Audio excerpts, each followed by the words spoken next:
நான் கூட அதான் நினச்சேன், நடக்கலை. என் மகன் விஜய் அவர்கள் நடிக்கணும்னு சொன்னப்போ அவரை ஃபோட்டோ ஷூட் எடுத்துகிட்டு நான் இப்போ பிஸியாக 90ல் வந்து பல மொழிகளில் அவ்வளோ இதாக இருக்கும்போது நானும் அப்படி தான் நினச்சேன். நம்மளே நம்ம பிள்ளையை அறிமுகப்படுத்தினா நல்லா இருக்காது. அதில் பல சிக்கல்கள் இருக்குது அப்படின்னு ஃபோட்டோ ஷூட் எடுத்துகிட்டு அந்த ஆல்பத்தை கையில் வச்சுக்கிட்டு எத்தனையோ இயக்குநர்கள்ட்ட போயிட்டேன்.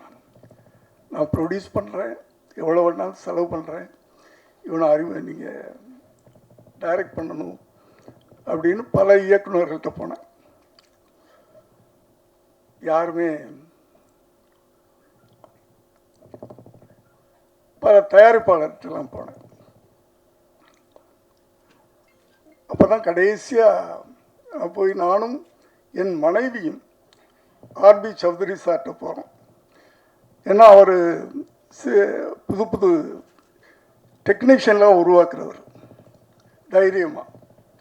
அவர்கிட்ட போய் இதே வார்த்தை நானும் என் மனைவியும் போய் கேட்குறோம். அப்போ தான் அவர் சொன்னார், நீ தான் பெரிய டைரக்டர் ஆச்சையா, நீயே அங்கேயும் இங்கே அலைஞ்சிக்கிட்டு இருக்க, நீயே அவனை வச்சு படம் எடுக்கியா அப்படின்னு சொன்னார்.